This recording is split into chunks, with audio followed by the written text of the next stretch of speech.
Dear students, आज हम पढ़ने जा रहे हैं अपने सीएनसी और ऑटोमेशन का chapter number 6 automation and CNC. तो ऑटोमेशन, सबसे पहले हम ये जानते हैं कि ऑटोमेशन होता क्या चीज़ है। तो सबसे पहले हमको जानना जो है वो होता है ऑटोमेशन कहते किसे हैं। तो जो ऑटोमेशन होगा उसे हिंदी में हम लोग कहते हैं स्वचालन। स्वचालन। तो ऑटोमेशन का मतलब स्वचालन। और इसको और हम डीपली अगर पढ़ें और समझें तो आज के समय में हम सभी लोग जानते हैं कि जो स्वचालन की क्रिया होती है वो हमेशा बिना मानवीय हस्तक्षेप के ही होती है। जहाँ पर मानव का प्रयोग किया जाएगा वहाँ पे स्वचालन की क्रिया नहीं हो पाएगी। तो हमको बस इस चैप्टर में यही पढ़ाना है और आप समझेंगे भी कि मशीनों का प्रयोग और उपकरण का प्रयोग इन स्वचालन के द्वारा ही होता है। जो खुद चलने की क्षमता रखता है, जो स्वयं खुद कार्य करता है, जो हर चीज़ को अपने ही लेवल पर सॉर्ट आउट करता है, वह स्वचालन होता है। ठीक। तो उसी प्रकार से जैसे आज का समय जो है वो ऑटोमेटिक होता चला जा रहा है। आज का समय हमारा ऑटोमेटिक होता चला जा रहा है और ऑटोमेटिक होने से हर चीज़ें एक्यूरेसी के साथ, कम समय में और निपुणता के साथ पूर्ण हो रही हैं। तो उसी चीज़ को और हम आगे पढ़ते हैं और समझते हैं ये क्या होता है। तो सबसे पहले ये जानिए कि स्वचालन शब्द की उत्पत्ति ग्रीक शब्द आटो, उत्पादन इसका कहाँ से हुआ? ग्रीक शब्द आटो। देखिए, जो उत्पत्ति है वो ग्रीक शब्द आटो अर्थात स्वयं तथा मैटस अर्थात घूमना से हुई है। ग्रीक साइंटिस्ट थे, उन्होंने इसकी उत्पत्ति की। उन्होंने तोड़ के सब चीज़ को बताया तो ऐसे बताया कि स्वचालन का मतलब होता है स्वयं घूमना। जो स्वयं घूमता है वही स्वचालन होता है। तो स्वयं घूमना, भाई स्वयं कौन घूमेगा? भाई स्वयं घूमने का मतलब है कि मशीन अपने मन से काम करे। रोबोट भी एक मशीन है, वो भी उस तरह कार्य करे। तो आदमी का कार्य बस उसमें होता है कि वो उसको दिशा निर्देश बताता है कि इसी के अनुसार आपको चलना है।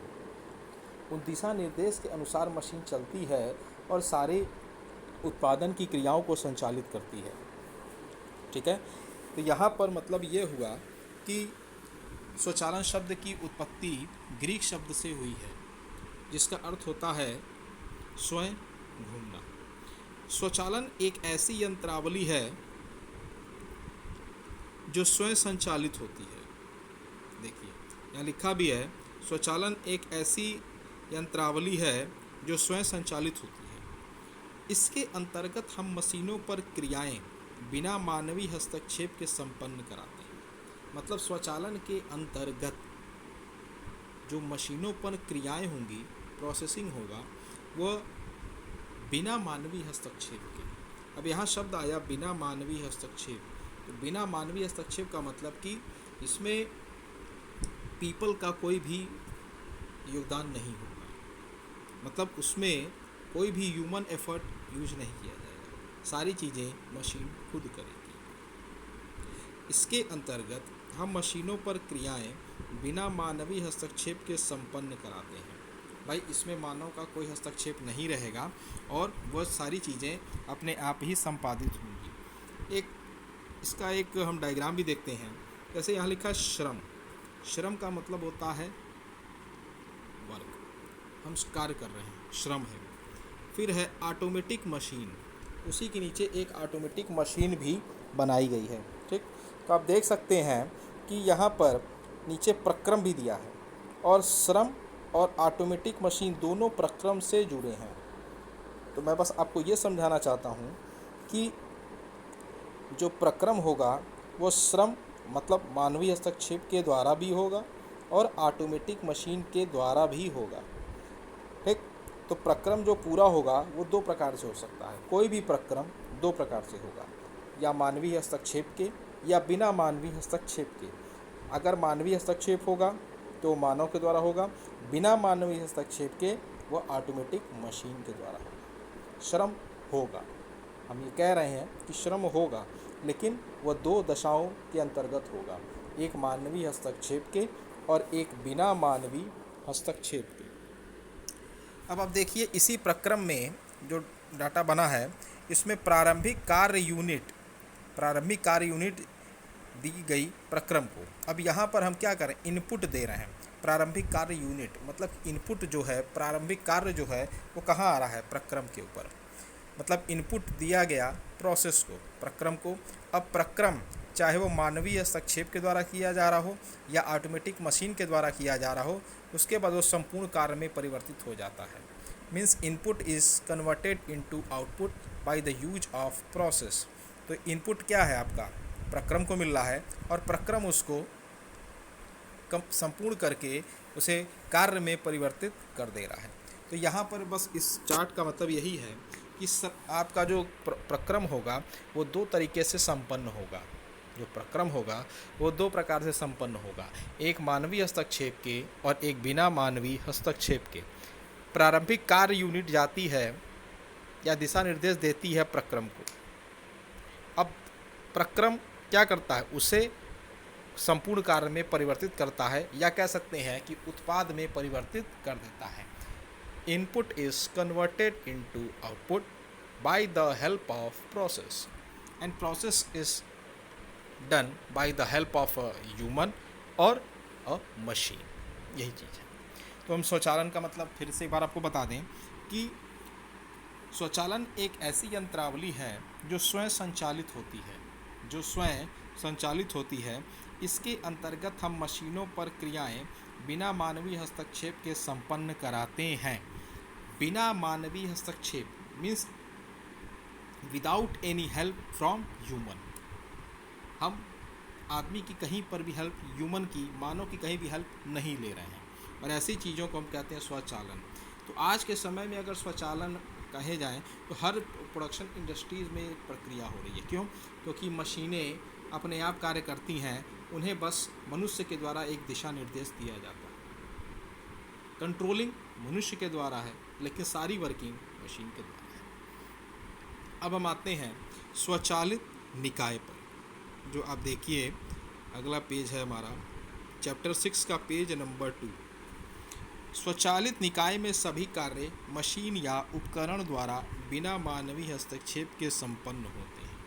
मतलब कि जो स्वचालित निकाय में जो भी कार्य होंगे वो मशीन के या उपकरण द्वारा ही संपन्न होंगे बिना मानवीय हस्तक्षेप के। तो स्वचालित का मतलब होता है ऑटोमेटेड, स्वचालन का मतलब होता है ऑटोमेशन, और निकाय का मतलब होता है सिस्टम। मतलब कि जो ऑटोमेटेड सिस्टम है उसमें बस मशीन के द्वारा ही कार्य किया जाएगा, उसमें आदमी के द्वारा कार्य नहीं किया जाएगा, और सारे कार्य जो होंगे वो एक सिंगल मशीन के द्वारा ही पूर्ण किए जाएंगे। तो स्वचालित निकाय में सभी कार्य मशीन या उपकरण के द्वारा ही किए जाते हैं बिना किसी ह्यूमन एफर्ट के। अब आते हैं स्वचालित निकाय का उदाहरण। समझ गए बेटा? तो स्वचालित निकाय वह निकाय होता है जिसके अंतर्गत हम मशीनों का ही प्रयोग करते हैं और आदमी का प्रयोग नहीं। मतलब कि बिना मानवीय हस्तक्षेप के सभी कार्य मशीन या उपकरण द्वारा ही किए जाते हैं। ऐसे निकाय को स्वचालित निकाय कहते हैं। अब आइए स्वचालित निकाय के उदाहरण। सबसे पहला उदाहरण है स्वचालित मशीन टूल। पिछले चैप्टर में हम लोग जो पढ़ भी चुके हैं कि मशीन टूल किसे कहते हैं। तो मशीन टूल इसके द्वारा विभिन्न प्रकार के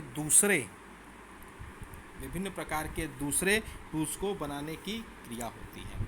तो मशीन टूल के द्वारा हमें जो भी दिशा निर्देश मशीन कंट्रोल यूनिट द्वारा प्राप्त होते हैं उन्हें उत्पाद में परिवर्तित किया जाता है।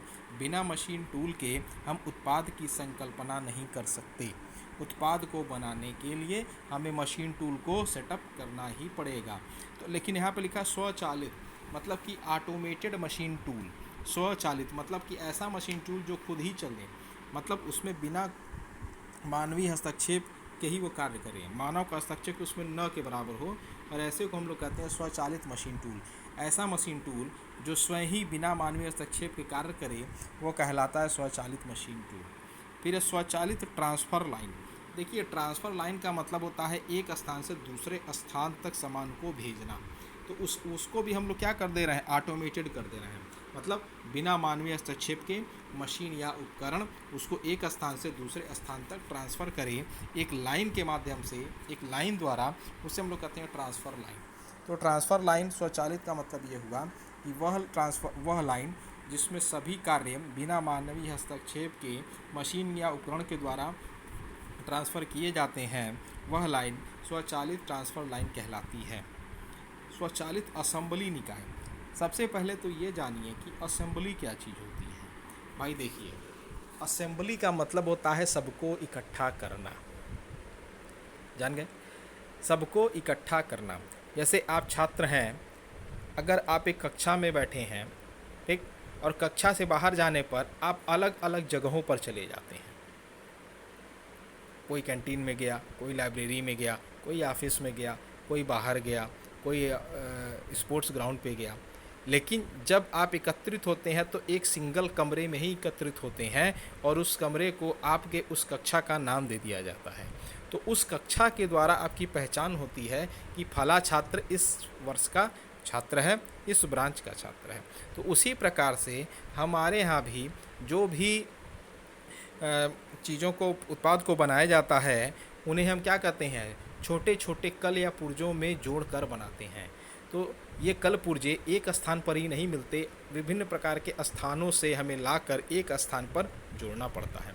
तो एक स्थान पर जहाँ पर सारे जगह से कल पुर्जों को लाकर जोड़ा जाए, तो ऐसे स्थान को हम लोग कहते हैं असेंबली पॉइंट, और उस सिस्टम को कहते हैं असेंबली सिस्टम, असेंबली निकाय। ठीक है, तो हम ये जान गए कि स्वचालित असेंबली निकाय क्या होता है। स्वचालित असेंबली निकाय वह निकाय होता है जिसके अंतर्गत विभिन्न प्रकार के पदार्थों को, धातुओं को, कल या पुर्जों को एक निश्चित स्थान पर रखकर जोड़ा जाता है या एकत्रित करके जोड़ा जाता है, उसे हम लोग कहते हैं स्वचालित असेंबली निकाय। और यहाँ पर स्वचालित का अर्थ ये हुआ कि वह सारी चीज़ें ऑटोमेटिक तरीके से ही सुचारू ढंग से चलेंगी। फिर अब आता है औद्योगिक रोबोट। रोबोट अभी हम लोग पिछले क्लास में पढ़े भी थे कि रोबोट क्या चीज़ होती है, बताइए। तो रोबोट वह है, वो एक रीप्रोग्रामेबल, एक मल्टी फंक्शन मैनिपुलेटर है। यहाँ पर रीप्रोग्रामेबल का मतलब ये हुआ, निर्देशों के सेट को हम बार बार बदल सकते हैं। रीप्रोग्रामेबल मतलब एक प्रोग्राम या दो प्रोग्राम या तीन प्रोग्राम या चार प्रोग्राम, तो इस तरह से विभिन्न प्रकार के प्रोग्रामों को हम लोग बदल सकते हैं और उस पर कार्य कर सकते हैं। ठीक, मल्टी फंक्शन मतलब बहुकार्य, मतलब बहुकार्य, ये नहीं कि बस एक ही कार्य वो रोबोट करता है। रोबोट क्या है, रोबोट बहुत सारे कार्य करता है और आज के समय की सबसे बड़ी वो उपयोगिता बनता चला जा रहा है, क्योंकि वह किसी भी कार्य को एक्यूरेसी के साथ कम समय में और संपूर्ण करता है। तो इससे हम ये कह सकते हैं कि वो रोबोट भी स्वचालित है, रोबोट भी खुद चलता है, मानव का कोई भी हस्तक्षेप उसके ऊपर नहीं होता, बस वह मानव के द्वारा बनाए गए निर्देशों के सेट के अनुसार अपनी क्रियाएं संचालित करता है।